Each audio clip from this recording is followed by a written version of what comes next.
Por favor, doctor Jiménez, iniciemos con este tema interesante, por favor. Hola, buenos días. Entonces, la idea de hoy es hablar sobre escápula en resorte. Entonces, el contenido de la charla es básicamente hacer un repaso anatómico de la articulación escapulotorácica, la fisiopatología de esta lesión, cómo hacer un diagnóstico oportuno y el tratamiento con lo que está escrito en la literatura hasta el momento.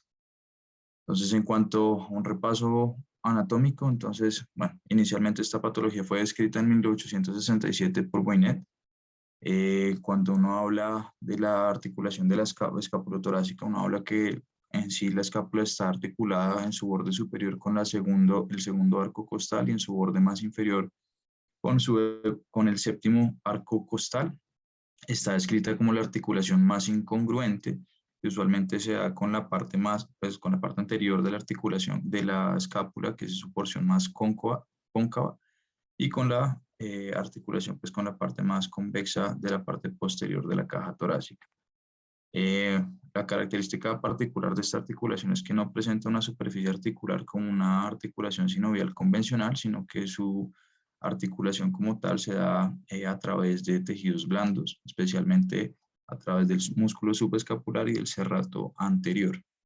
Y en cuanto a la parte tanto de la movilidad como la estabilidad de esta articulación, va a estar dada por un control dinámico de la musculatura periescapular como tal.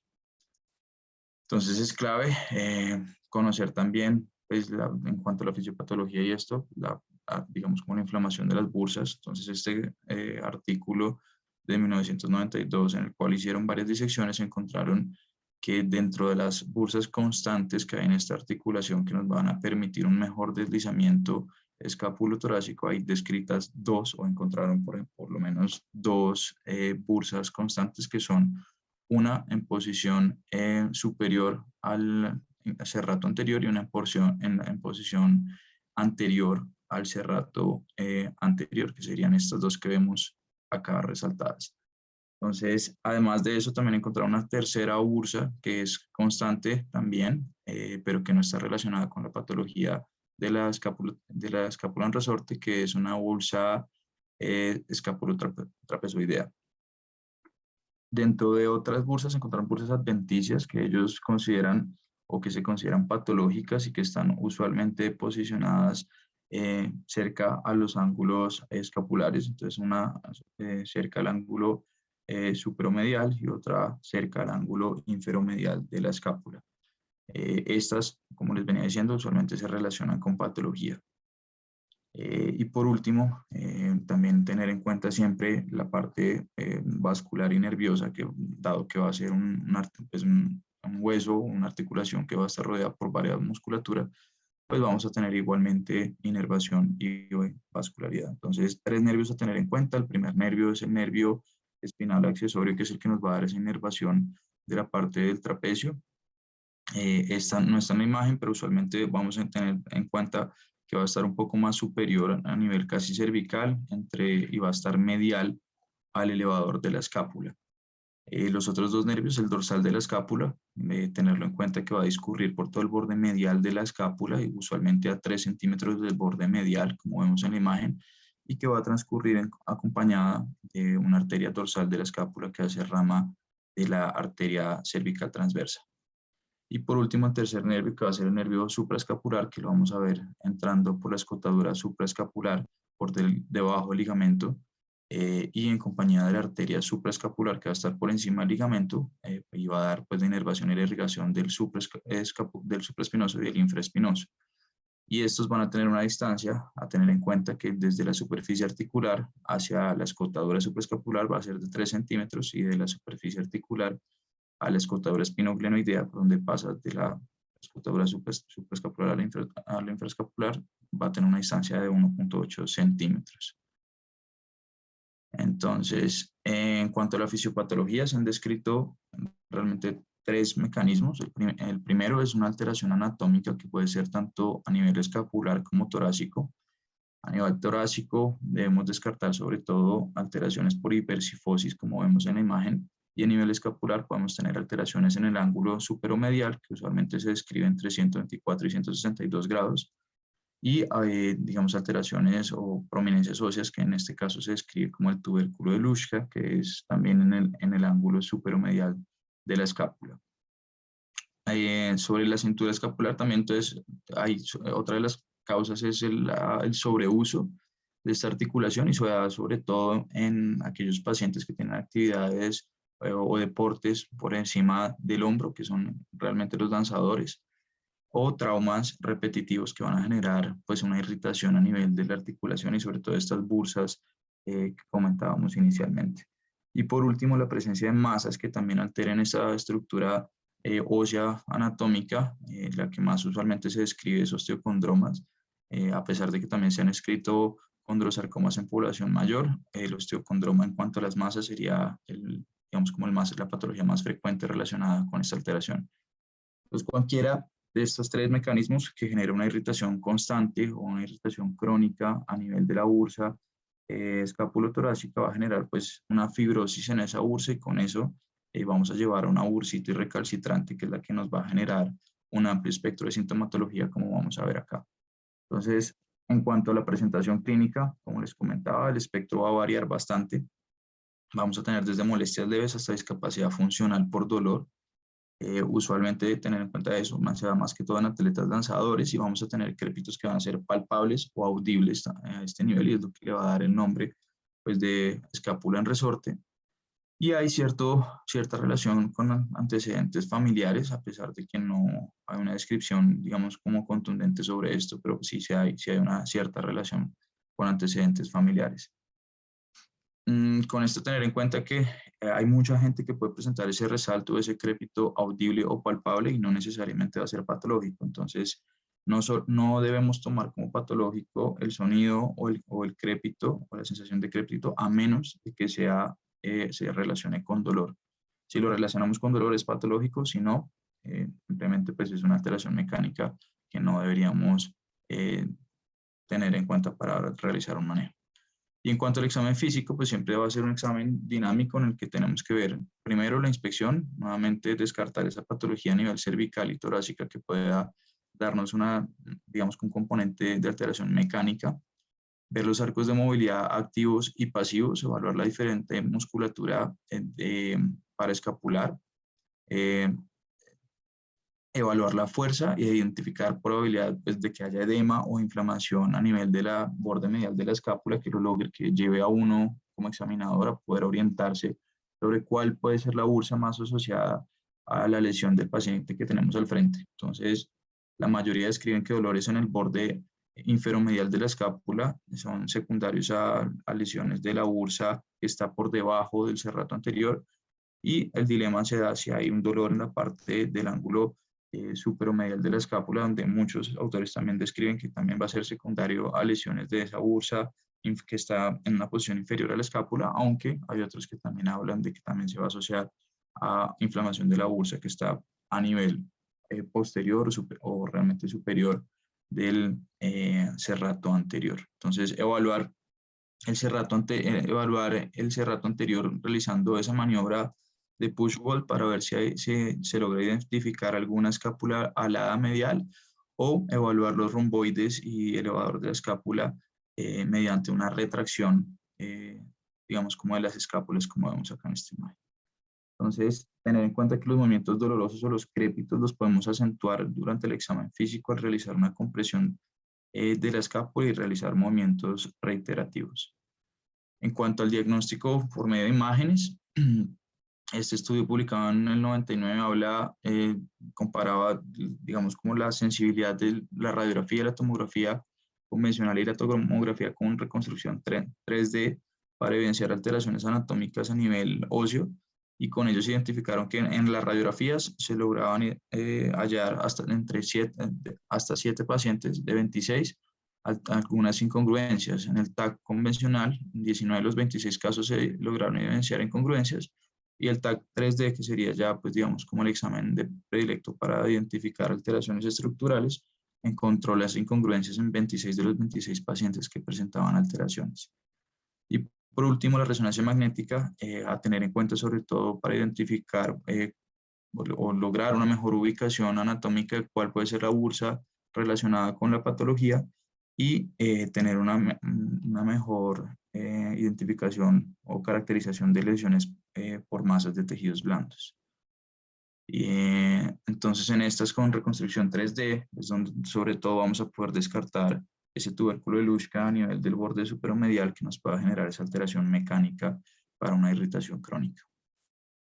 Otra de las herramientas diagnósticas y terapéuticas que vamos a tener es la infiltración de la articulación escapulotorácica, que como vemos en la imagen se va a realizar con el paciente en prono y vamos a llevar ese brazo a una rotación interna máxima, que es simplemente poner el dorso de la palma en contacto con la parte más dorsal, del tórax. Con eso lo que vamos a hacer es que se va a abrir el espacio del borde medial de la escápula con el tórax y ahí vamos a identificar cuál va a ser el punto más doloroso del paciente, que nuevamente nos va a dar una relación de cuál va a ser la bursa más afectada.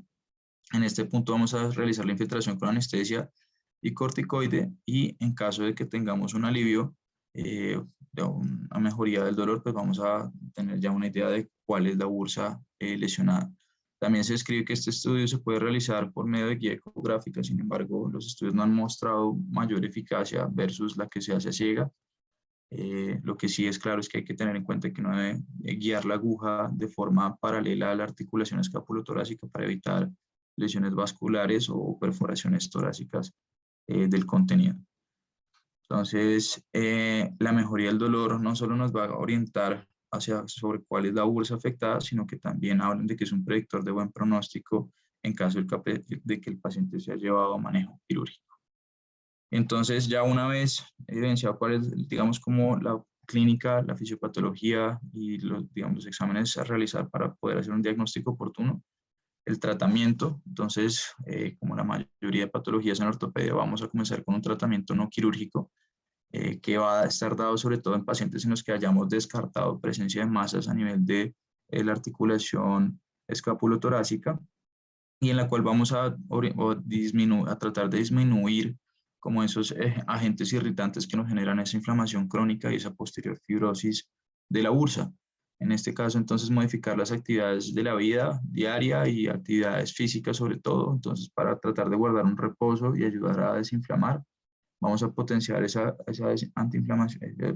periodo antiinflamatorio con un ciclo de AINES o una infiltración de corticoides, como veíamos.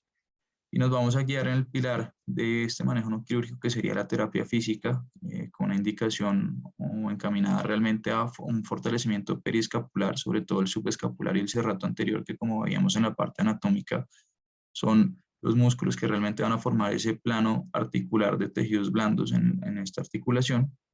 Y ejercicios posturales para tratar de corregir, en caso de tener una cifosis postural, esas alteraciones mecánicas secundarias que nos puedan llevar a esa irritación de las bursas.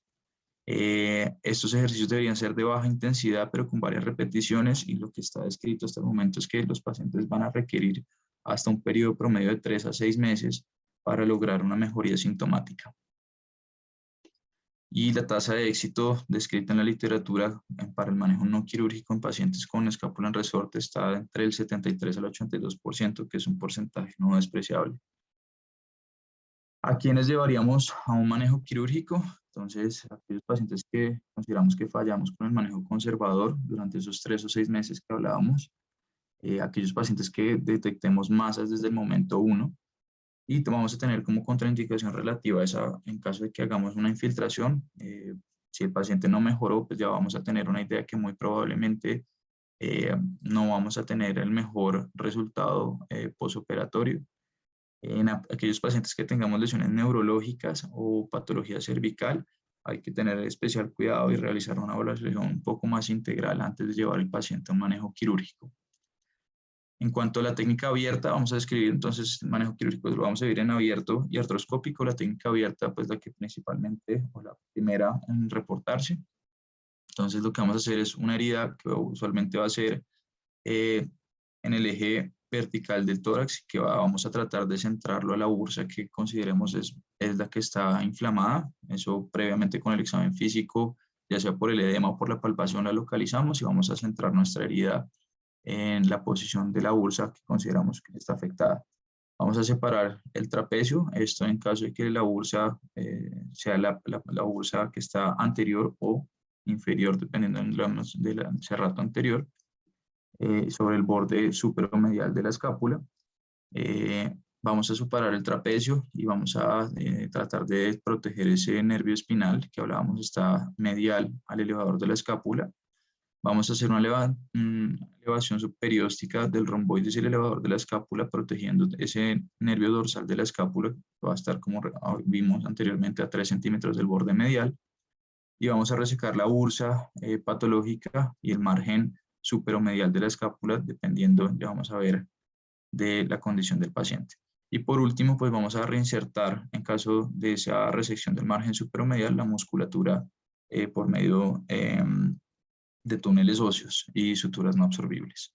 Entonces, ¿qué hay descrito sobre esto en cuanto al pronóstico bajo esta técnica en los pacientes? Entonces, cuando uno revisa, como es una patología que no es muy frecuente, la literatura, digamos que se limita a series de casos. Madsen en 1999, con una serie, pues digamos, con una serie de casos de 14 pacientes con alteraciones óseas asociadas, a los cuales les realizó bursectomía y resección del margen superomedial, logró unos resultados excelentes por la disminución del dolor y mejoría de la funcionalidad hasta en 12 de ellos, que vendría siendo un éxito de hasta el 86%.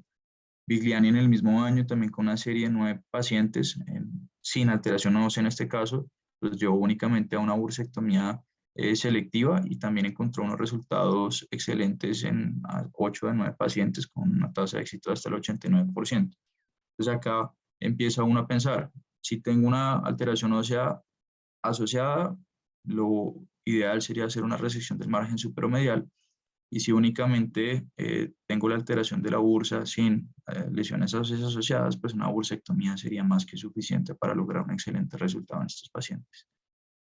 Sin embargo, Duckworth en 2002, con una serie un poco más amplia, ya de 17, realizó una resección simple, una resección del margen superomedial en 5 pacientes y en 12 únicamente los llevó a bursectomía selectiva.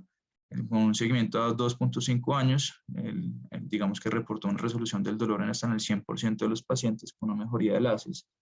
Y en este caso, pues él realizó, pues lo que también encontró fue que al realizar una resección del margen superomedial lograba una bursectomía más completa que la que se podía hacer solamente haciendo la bursectomía selectiva. En este caso, pues dice, la conclusión de ellos fue que es un grupo de pacientes muy pequeño para haber encontrado algunas diferencias apreciables para diferenciar entre el manejo solamente por bursectomía selectiva o una bursectomía más resección del margen superomedial de la escápula.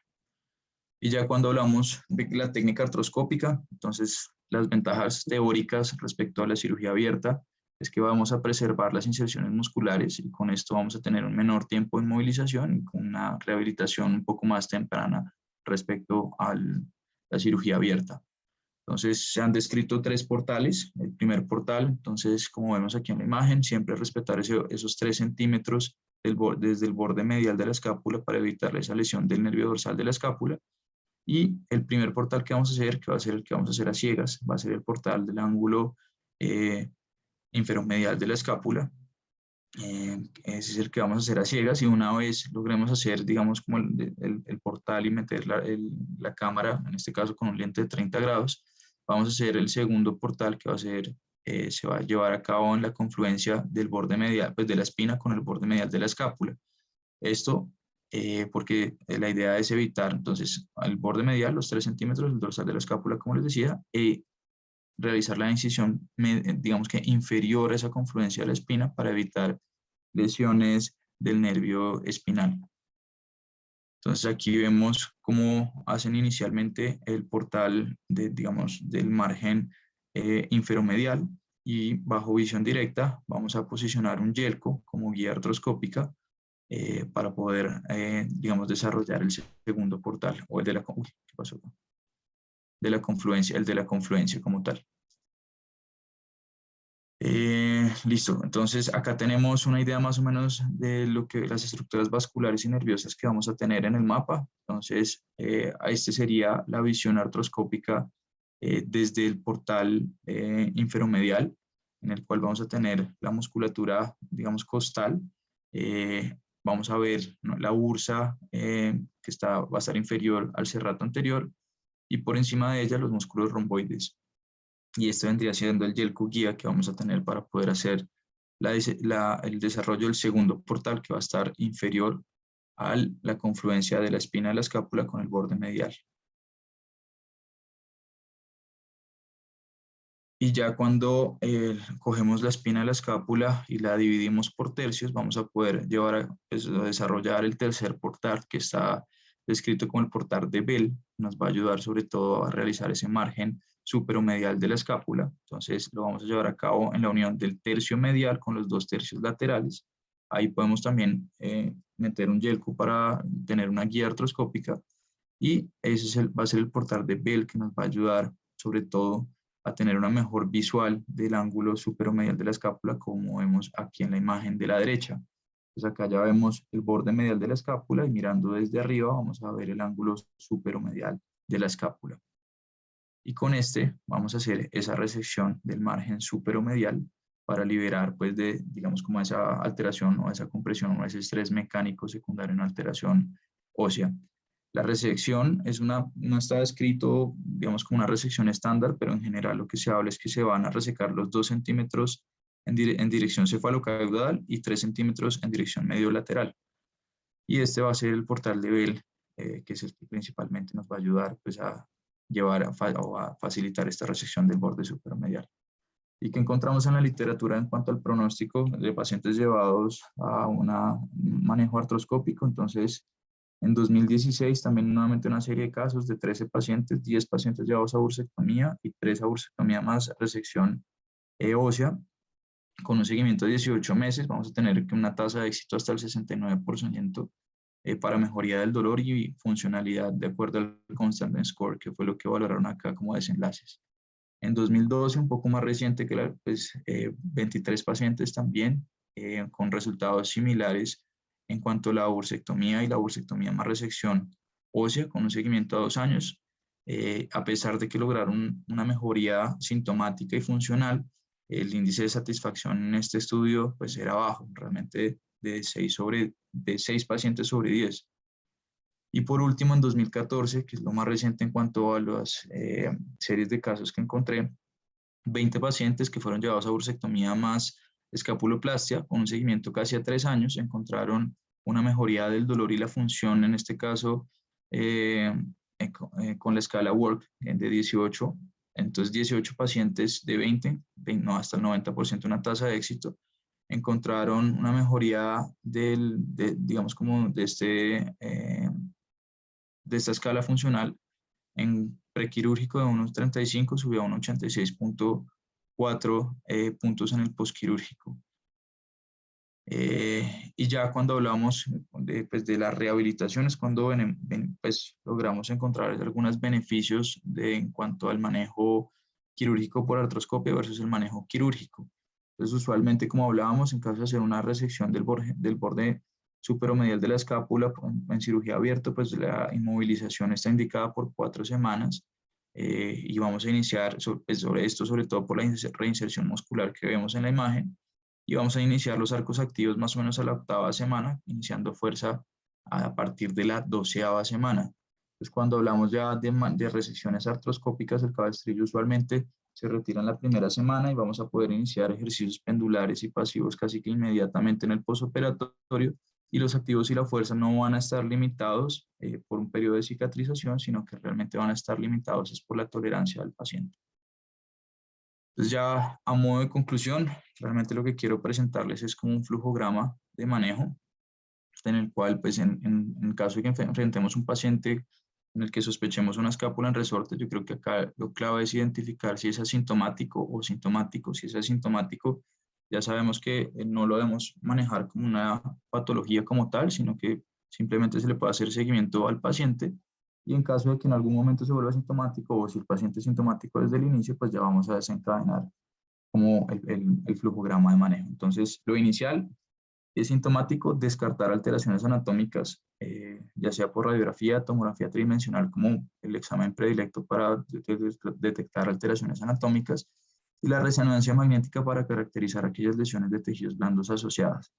Entonces, ¿tenemos masas o no tenemos masas? Si tenemos masas, el manejo debería ser en conjunto con oncología para detectar pues, signos clínicos y radiológicos sugestivos de malignidad. Y en caso de que no haya masas asociadas, pues entonces nos queda como fisiopatología el sobreuso o la alteración morfológica tanto escapular como torácica que debemos haber identificado con la tomografía tridimensional idealmente. Y estos pacientes los vamos a llevar pues en un inicio a un manejo no quirúrgico con los AINES, la modificación de las actividades físicas, terapia física como pilar del manejo y infiltraciones terapéuticas y diagnósticas, recordando que tenemos una tasa de éxito entre el 73 al 82%. En caso de que fallemos, la falla va a ser dada después del tercer al sexto mes de manejo no quirúrgico, pues estaríamos pensando que el paciente se beneficiaría de una intervención quirúrgica que podría ser abierta o artroscópica sin muchas diferencias en lo que está descrito en la literatura, viendo que lo descrito en la cirugía abierta es una tasa de éxito entre el 86 al 100% y una tasa de éxito en la parte artroscópica descrita entre el 69 al 90%. Y con esto las diferencias tampoco están claras, así que faltarían más estudios, es ver si hacemos una bursectomía selectiva o una bursectomía asociada a una resección del margen superomedial de la escápula. Entonces, lo que hablábamos es, si tenemos una relación ósea, una anomalía ósea identificada, pues sería un paciente que se beneficiaría más por bursectomía y resección, versus un paciente que no presenta alteración estructural, sino que simplemente esta bursitis, pues sería un paciente que sería predilecto para más que todo para una bursectomía selectiva. Y eso es lo que tenía para hoy. Muy bien, Andrés, muy completa la revisión, como se dieron cuenta, y usted lo dijo muy bien. Hay temas en medicina que hay bastante escrito, hay metaanálisis y hay de todo, pero ese tema no es tan común ver artículos mejores que series de caso, digamos. O sea, lo que más hay son series de caso y uno pues compara sobre eso. Yo no estoy tan de acuerdo con su algoritmo, fíjese. Digamos que la revisión estuvo perfecta y estuvo bien. O sea, la forma como llevó la charla creo que era la que era. Los asistentes creo que ya tienen más claro cuándo sospechar una escápula en resorte. Muchas veces la gente le dice, es que el hombro me traquea, y van y tocan acá adelante, y miran el espacio subacromial, pero nunca se les ocurre que el problema puede estar atrás. Ese es una de las causas más comunes de por qué la gente no diagnostica esto, ¿sí? Que piensan que el traquídeo o el roce es solo glenohumeral o subacromial. Entonces ya saben que existe el roce escapulotorácico. Y en cuanto aquí al algoritmo, cuando uno dice asintomático es que no tiene nada, o sea, que no tiene ningún tipo de síntomas, valga como la redundancia de esto, pero aquí no, aquí los pacientes sí tienen síntomas, y el síntoma es que le traquea el hombro y le molesta que le traquee, no le duele, ahí es donde viene la diferenciación. No le duele, pero sí le traquea y eso le molesta. De hecho, por eso consulta, ¿sí? Si el paciente fuera totalmente asintomático, nunca lo veríamos en consulta. No saben que lo tiene. Entonces, yo creo que el flujograma empieza, no es tanto en asintomático o en sintomático, sino tiene traquídeo, tiene el roce, pues, y tiene dolor o no tiene dolor. Cuando no tiene dolor, que solamente el traquídeo, yo creo que sí hay que hacer intervenciones. Y la intervención es, uno, tomar una radiografía del hombro para ver, sobre todo la Y, que es importante, ver el ángulo de la escápula, ver el borde inferior, el borde superior, ver que no tenga un osteocondroma, ver que la reja costal no tenga nada raro. O sea, eso hace parte del tratamiento, a mi modo de ver, primero. Segundo, hay que dar rehabilitación. Así el tipo no tenga, así el paciente pues no tenga dolor, toca hacer una rehabilitación de core, de la columna lumbar, de todo lo que hemos hablado en otras ocasiones, pues, de la cadena cinética para que se recupere la alineación entre la escápula y la reja costal. ¿Por qué? Porque si uno no interviene, si uno no interviene en ese momento que el paciente está sin dolor, no asintomático, pero sí sin dolor, pues va a dejar que se vuelva doloroso, y es lo que uno quiere. O sea, es mucho más fácil manejar a un paciente que no le duele y que solo se queja por el traquídeo a un paciente que tiene traquídeo y le duele, ¿sí? Entonces digamos que no hay que esperar a que le duela para empezar el tratamiento, ¿okay? Entonces esa sería mi sugerencia. Ahora, la discusión grande es si un paciente que no tiene dolor, ahí es donde se abre como la ventana para discutir bastante, es alguien que no tiene dolor, pero yo supongo, y ya vi en la radiografía que no tiene un osteocondroma, que la reja costal está bien, que no tiene un ángulo inferior o superior de la escápula en gancho, pues si vale la pena o no dar antiinflamatorios y corticoides, ¿sí? Ok. ¿Y por qué se abre la discusión, Andrés? Todos, porque si yo parto de la base que le traquea porque tiene una bursitis, ¿sí? Pero no le duele, pero el tipo tiene una bursitis, ¿por qué no dar antiinflamatorios? ¿Sí? Esto no está demostrado, esto son teorías y cosas para discutir, pero uno creo que no estaría mal dar un manejo antiinflamatorio sólido a alguien que no tiene dolor en esta patología. Ojo, es en esta patología entendiendo el por qué sucede. Bueno, entonces digamos que ese es el paciente que no tiene dolor. Ahora, si tiene dolor, casi que el tratamiento inicial fue el que usted mencionó, que es el que yo acabé de decir. Rehabilitación, radiografía y terapia, y antiinflamatorios y corticoides. Si no mejora en esa primera como línea, ahí toca pedir una resonancia. La resonancia y el TAC también es de la articulación escápulo-torácica, y es donde viene otro error en las personas que están formulando la resonancia, que piden resonancia de hombro, y toca pedir resonancia escápulo-torácica. ¿Listo? Yo preguntémosle aquí al doctor Sabac, ¿qué tipo de resonancia se pide en la escápula en resorte?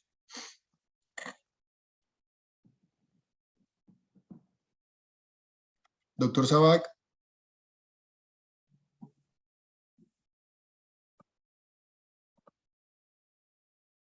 está preguntando por el interno.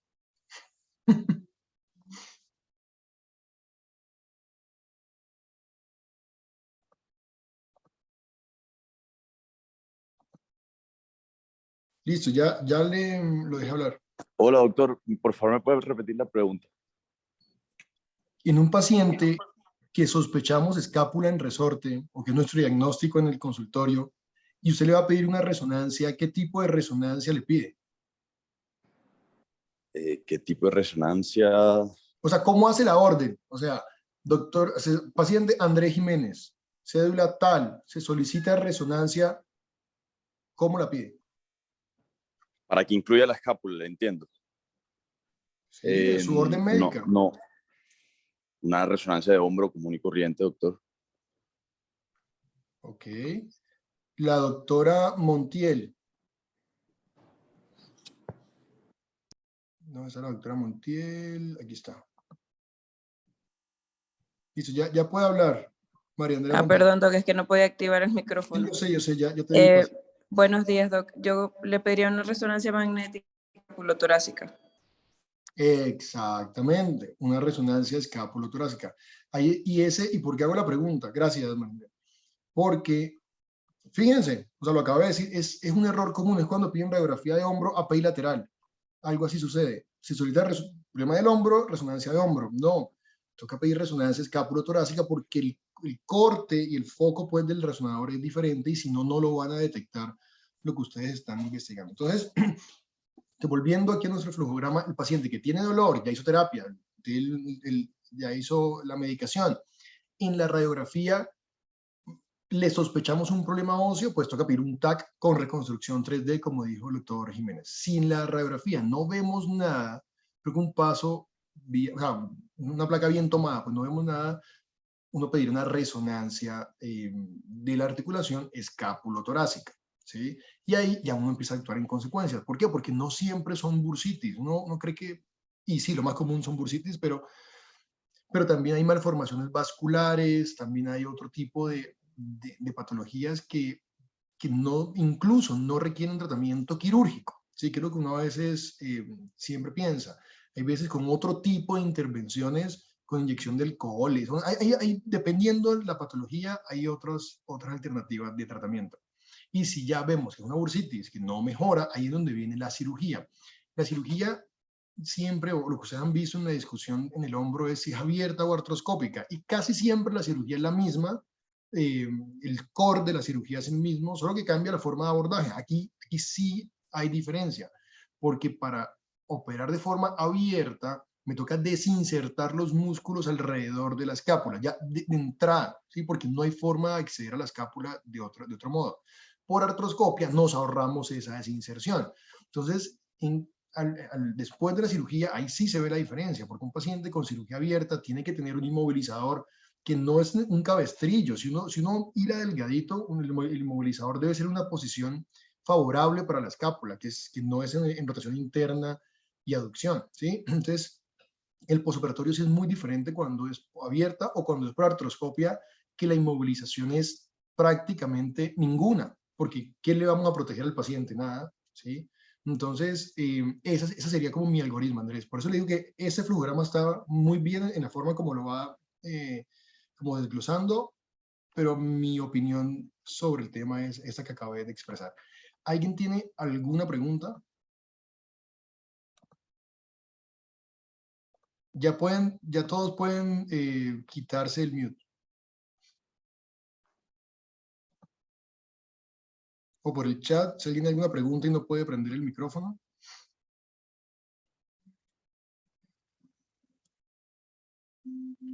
No hay preguntas en el chat, doctor. Si alguien okay.